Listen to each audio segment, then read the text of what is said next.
धन बचा छोटी सब कमवा में बहाते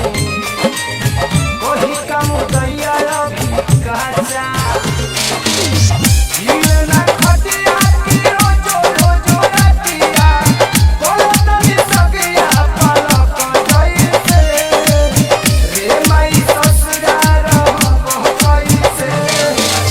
पजामा के गोभी बालो कह जइसे रे माई ससुरार हो कैसे पजामा के गोभी बालो कह जइसे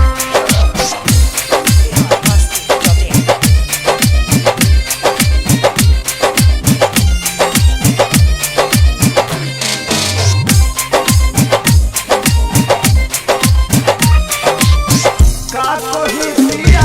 के रूप में सुखिए के भई हम काटा